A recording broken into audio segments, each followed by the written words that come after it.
कुशीनगर जिले के एक लेखपाल ने किया बड़ा कारनामा। लेखपाल द्वारा कप्तानगंज चीनी मिल की 1 एकड़ जमीन की तथ्यों को छुपाकर बेचवा दिया। योगी आदित्यनाथ भ्रष्टाचार के विरुद्ध जीरो टॉलरेंस के तहत एसडीएम कप्तानगंज ने चलाया चाबुक। कप्तानगंज शुगर मिल के जिम्मे किसानों का 77 करोड़ 12,61,000 रुपए बकाया।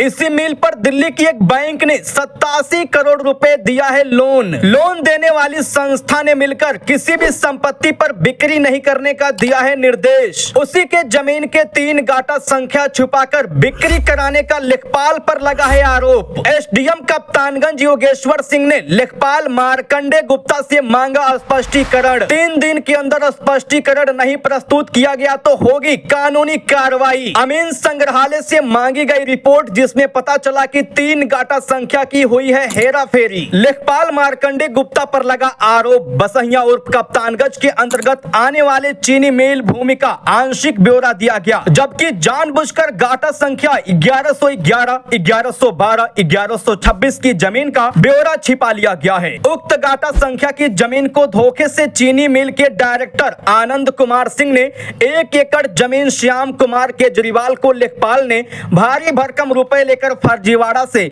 15 जुलाई को बैनामा कर दिया था, जबकि मामला 0A/338/2023 IFCI LTD versus Kanoria sugar mill Delhi ने अपने आदेश दिनांक 28/4/2023 के द्वारा चीनी mill Shankar sugar the Kanoria sugar and general manufacturing company limited की समस्त परिसंपत्तियों की बिक्री, हस्तांतरण अथवा तृतीय पक्ष प्रभारण पर रोक लगा दी है। उसके बाद भी आपने उच्च अधिकारियों के निर्देशों की अवहेलना की और न्यायाधिकरण के आदेश के विपरीत तथ्यों का खुलासा नहीं किया गया। ऐसा प्रतीत होता है कि जानबूझकर किसी उद्देश्य से गाटा संख्या 1111, 1122 और 1126 का विवरण नहीं दिया गया। आइए सुनते हैं इस मामले को लेकर एसडीएम कप्तानगंज योगेश्वर सिंह क्या कुछ कह रहे हैं, सुनिए। चीनी मिल है जिसके ऊपर किसानों का, जिस तहसील के किसान है, लगभग 77 करोड़ रुपए बकाया था, जिसके रिकवरी के लिए और किसानों को ताकि उसकी पेमेंट की जा सके, उसकी रिकवरी के लिए हमने